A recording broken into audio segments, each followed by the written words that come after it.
Hi, library friends. Oh, making feedback.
Hi, library friends. Mrs. Ailes here at the Bristol Children's Library, coming to you today with a special presentation of our Connecticut Kid Governor, Myra Stanfield, a fifth grader from West Hartford. She's going to do a little meet and greet with us today. At the end of her presentation, she'll have a little time for questions. So if you have any questions you'd like to ask her, you could put them in the chat and she'll answer them when she's done. Just wanted to talk a little bit about what's going on here at the library. We are open, no appointments necessary. Come on in, get some books, movies, DVDs, as many as you want. They've all been waiting for you since March. We have our September and October calendar out, lots of things on Facebook and Zoom. And September is library card sign up month. If you come in and get your first library card, not a renewal, we'll give you a free kids meal for friendlies, okay? So we're going to send things over to Brian, who is the head of the Kid Governor team, and he's going to introduce us to Myra. Thanks for watching. See everybody soon. Thank you so much, Ms. Ailes. We really appreciate you and the Bristol Public Library hosting tonight's program. Thanks for having us. So good evening, everyone. My name is Brian Cofrancesco, and I work for the Connecticut Democracy Center at Connecticut's Old State House in Hartford. And our organization provides a lifetime pathway to active citizenship and the tools to take civic action. And one of the primary ways that we do this is through the Kid Governor program. If you're not familiar with Kid Governor, it is a statewide civics program that teaches fifth graders all about how state government and elections work and how they can make a difference in their communities through a real election for a kid governor. We believe that each of us, no matter how old we are, can make a difference, and Kid Governor empowers our state's fifth graders to change the world. Kid Governor is a free program, and I hope that fifth graders, teachers, or parents who are watching today will talk to their local teachers and encourage them to participate in the election this fall. The next Kid Governor could be from your school or your town. You can learn more about Kid Governor on our website, ct.kidgovernor.org. Adults, you can also learn about us by following Connecticut's Kid Governor on Facebook, Instagram, Twitter, and YouTube. Today, you will get to meet your 2020 Connecticut's Kid Governor, Myra Stanfield. Myra was elected last November by thousands of fifth graders from across our state and is in the middle of her one-year term as Kid Governor. She ran on the platform of standing up for animals in need. She will tell you all about her platform, her work as Kid Governor, fun experiences she has had, and how you can help her stand up for animals. Even with the quarantine during this pandemic, Myra has remained very active, doing a lot of her work and appearances virtually. Today's program is part of her statewide library circuit, and she is visiting 6 libraries this month to raise awareness of her platform. She is so excited to be talking with all of you tuning in from Bristol and other parts of the state.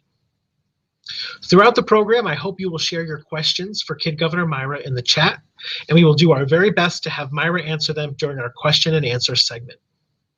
So without further ado, it is my privilege to introduce your 2020 Connecticut's Kid Governor, Myra Stanfield.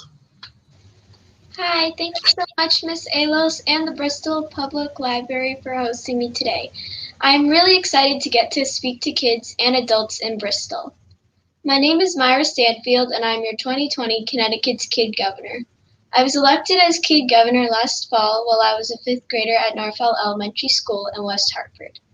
I am now a 6th grader at King Philip Middle School in West Hartford, Connecticut.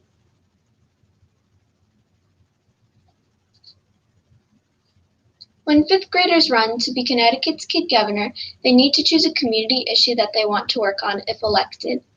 I ran for Kid Governor on the platform of standing up for animals in need because I think that all animals deserve protection and loving homes. I'm nearing the end of my one-year term as Kid Governor and have had a very busy year, even with the distance learning during the pandemic. I'm excited to talk with you today about my platform, what I've achieved during my term, and how you can support my campaign. Like I said before, I chose the platform of standing up for animals in need because I think that animals deserve more care than they're getting. Many people take advantage of animals, and I don't think that is fair to the animals to do so. I want to minimize animal abuse in our state and in other places as well. I also hope to get more shelter pets adopted. I want them to find loving homes like so many other lucky dogs, cats, and more have. When running for Kid Governor, you have to create a 3-point platform with ways that other kids can support your platform and also make a difference on your community issue if you are elected.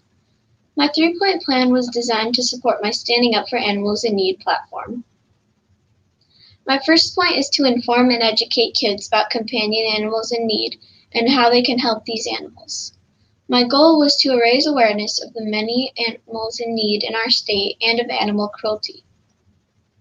My second point is to encourage collections and donations for local animal shelters to make shelter pets feel loved. My goal is for students and others to donate to shelters in their communities and help them out as much as possible. And my final point is to hold a statewide adoption event to try and get as many pets adopted as possible.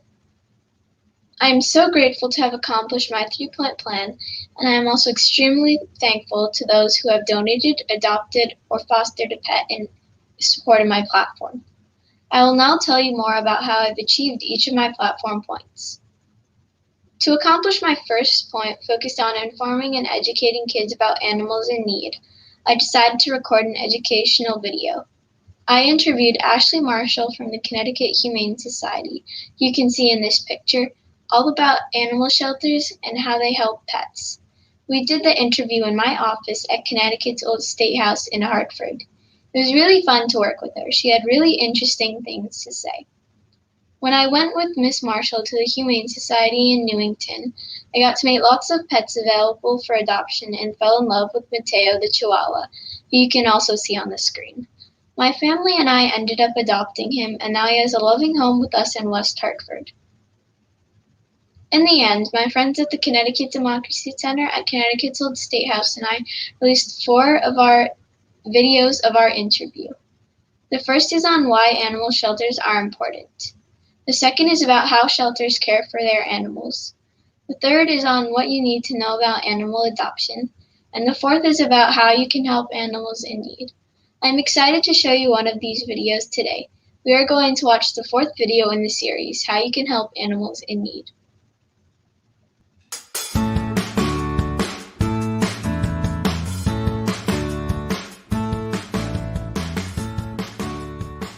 Hello, I'm your 2020 Connecticut's Kid Governor, Myra Stanfield, and I'm here interviewing Ashley Marshall from the Connecticut Humane Society about companion animals in shelters. Thank you so much for being here today, Miss Marshall. Thank you for having me, Myra. Where do shelters get their funding, and do you rely on public donations? So every shelter and rescue organization is different in where they get their funding from. CHS, we rely on private donations from the public. We're not associated with any government agencies, so the state of Connecticut doesn't give us any money, and neither does the federal government. And we're also not associated with any national organizations like the Humane Society of the United States or the ASPCA. We're a private nonprofit organization, so all of our donations come from the public, and all of those donations 100% go to the pets. What other types of donations do shelters accept? So most shelters accept money, monetary donations, but we also accept lots of supplies. So we have a wish list on our website, and it tells the most needed items.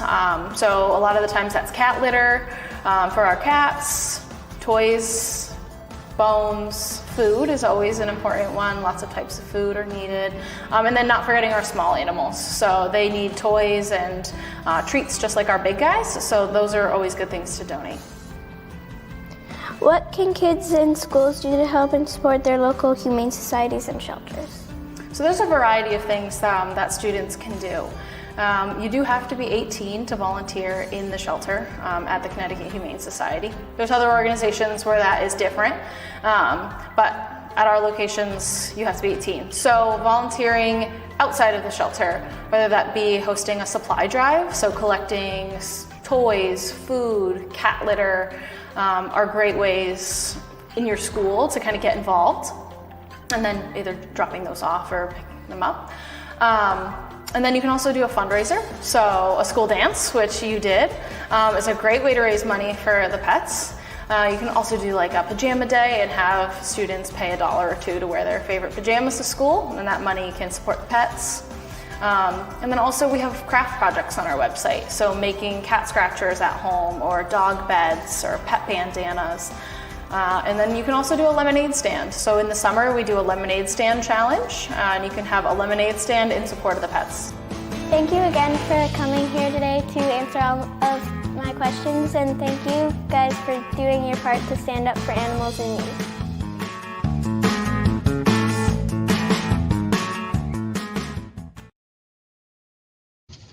I hope you enjoyed the video. There are 3 others, and they have really important information about helping animals. I hope you will go to ct.kidgovernor.org to watch them. Please share them with your friends, family, and the other kids that you know. My second point is all about encouraging collections and donations for local animal shelters. I really wanted my fellow 5th graders to help animal organizations in their communities.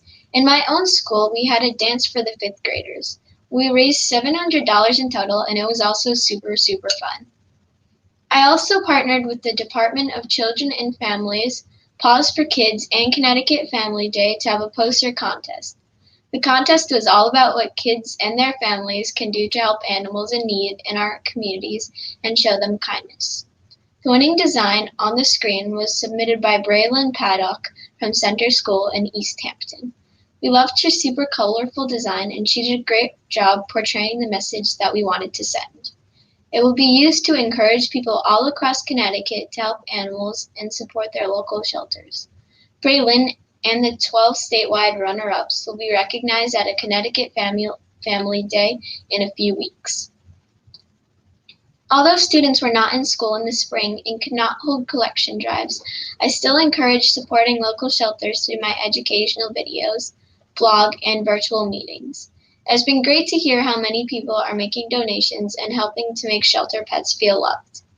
Donations to shelters are really needed during this time. Even a small amount would be greatly appreciated. Most shelters will accept food, cleaning supplies, treats, litter, and more. I hope you will contact your local shelter or humane society to see what items that they need. They will also accept money to purchase items they need if you would like to contribute.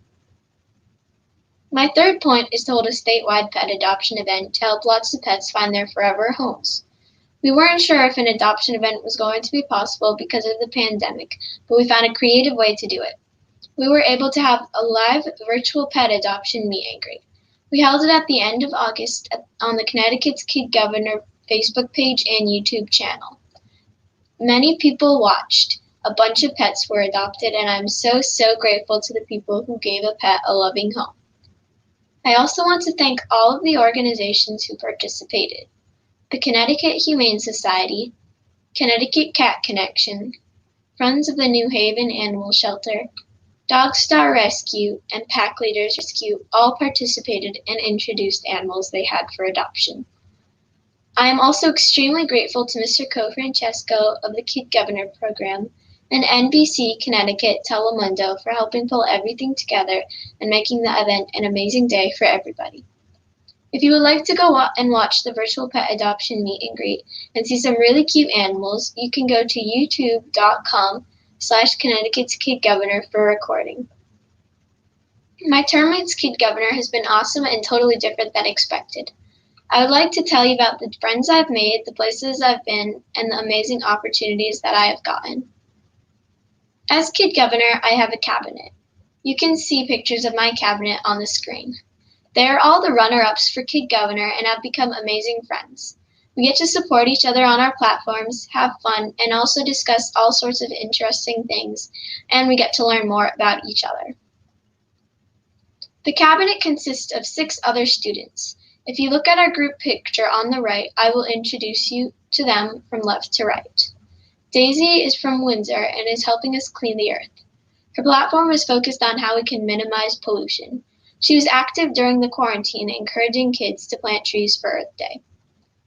Derek is from Southington and is working to improve the lives of children who are homeless during the quarantine.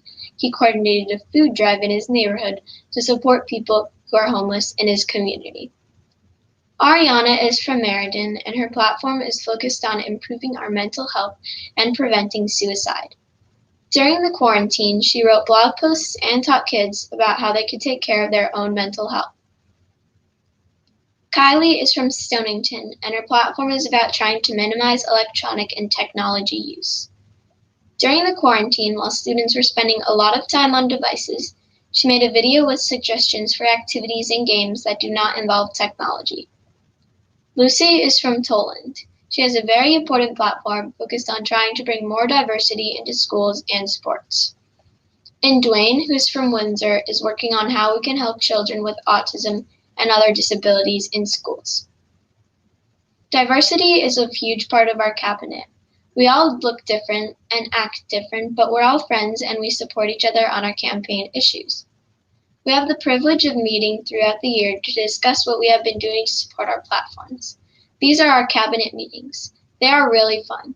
We met in person before the pandemic and also had an online cabinet meeting.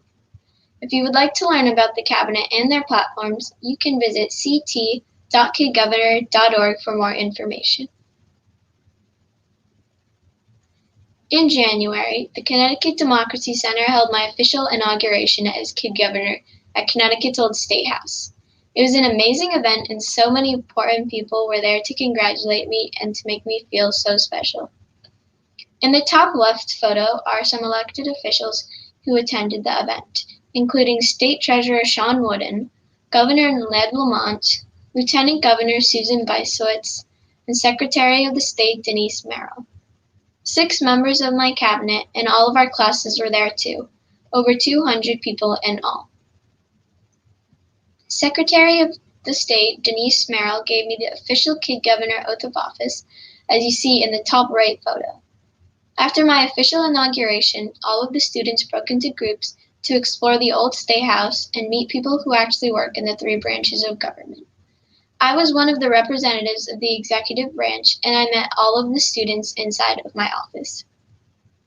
It was such a memorable day for all of the students and for me as well. Here are some more photos of the Kid Governor's office at the old State House. It is located in the old Governor's office, which was used by Connecticut's adult governors in the 1800s. The Kid Governor's office has the Cabinet's conference table in the middle where the Cabinet meets, the Kid Governor's desk, a bookcase with civic books and photographs from my term, and the Hall of Kid Governors with all of the previous Kid Governors' portraits.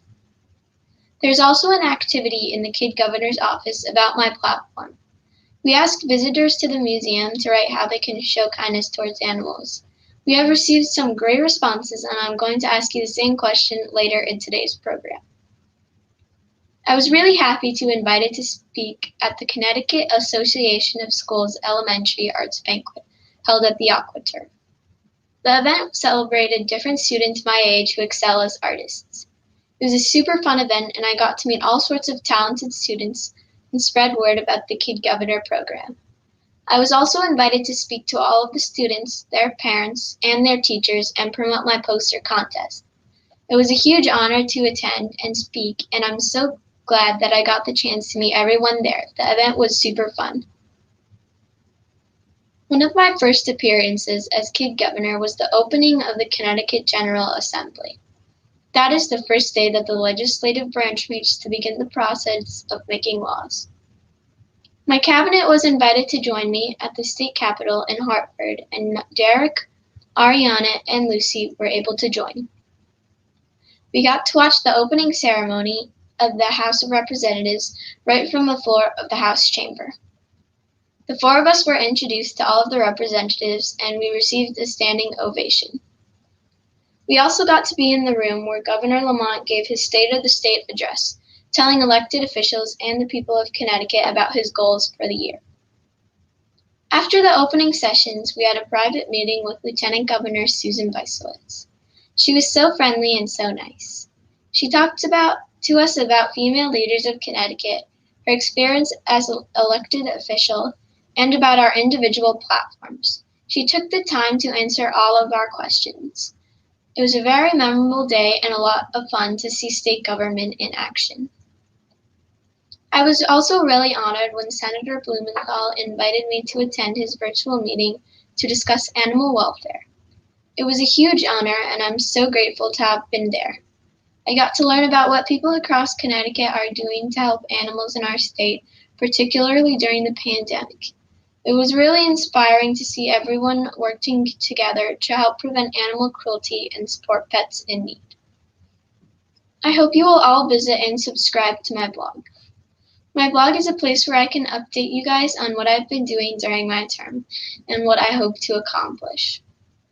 I've written posts about meetings that I've had, my interviews with the Connecticut Humane Society, and how you can support animals in need during the pandemic. The members of my cabinet have also written blog posts about what they're up to and how you can support their work. You can find my blog posts at ctkgmyra.blogspot.com. Now I would like to lead an activity for everyone attending the program from home. At my inauguration, we would create an activity for the people who visit my office at Connecticut's Old State House. We provided pencils and cards like this one that ask, how can you and your family show kindness to companion animals in your home or in shelters? The students and adults who attended my inauguration had the chance to write down their answers, and people who visited the old State House gave their suggestions as well. I would like to read some of those responses, but before I do, I would love to hear from you guys. Please tell us in the comments section how you can show kindness to animals either in your home or in a local animal shelter, and I will share them. While you are thinking and submitting your answers, I want to hear from you with your questions. I'm going to invite Mr. C back on screen for a question and answer session. Mr. C, do we have any questions from the people watching the program from home? Hi, Myra. Yes, we do have some that came in. And so the first question we've gotten is, do you know anyone else who has adopted or rescued pets? Yes. My little cousins, Charlotte and Lila, they actually adopted a dog a little while ago. And it was really interesting to see all the pictures, and it looked like they really loved their dog, and I'm very happy for them. And also my different classmates that I have also adopted, and my teacher, Miss Heaton, she adopted a dog and a cat during my term, and I'm very grateful to her for helping out. That's excellent. I have to say, I talked to Mrs. Heaton, as you know, and she was very happy that she could support your platform with some adoptions. So great job. Next question. What inspired you to run for Kid Governor? I think really Ella Briggs. She was the 2019 Connecticut Kid Governor. She was a huge inspiration to me. She had really interesting ideas and amazing things to say, and she was really inspiring. And I thank her for kind of making me want to run. And it was really interesting to hear from her and to get to meet her. And she's a really nice person. Great. Thank you for that answer. Next up, what has been your favorite moment so far as Kid Governor? I'm really not sure.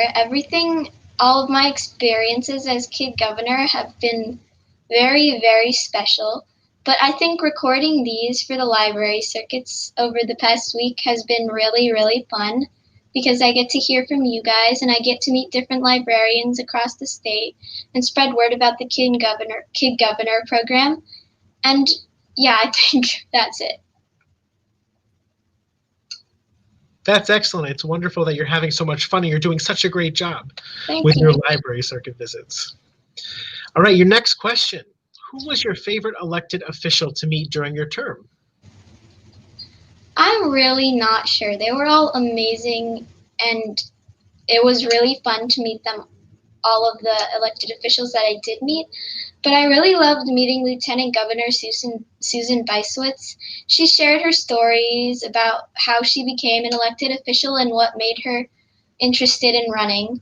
And she was a really interesting person and a huge inspiration. And she told us about different female leaders across our state. And it was really fun to get to know her. You had a really good time talking with her, didn't you?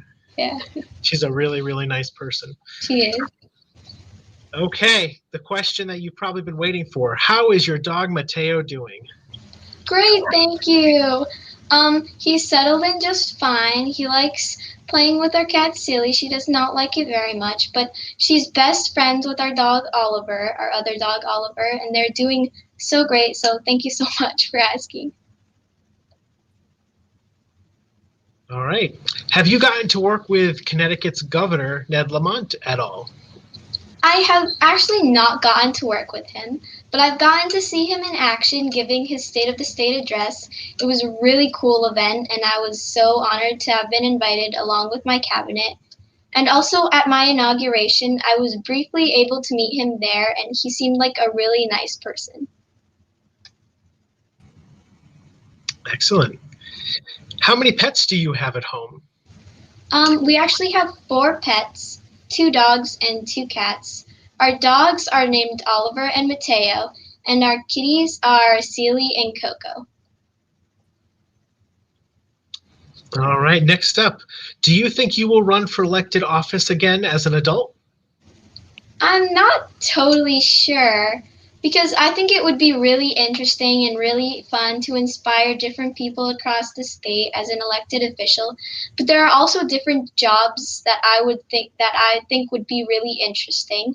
And of course, I'm only 11, so there's no way to tell just yet. And what is the most important thing you've learned during your experience as kid governor?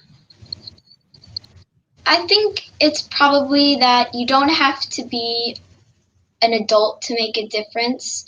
You can be whoever you want to be, and the really important thing is just to be yourself. And that was something really important that I learned. I've also been really inspired by different people, and it was really fun to meet all sorts of different people and go to all different sorts of different places.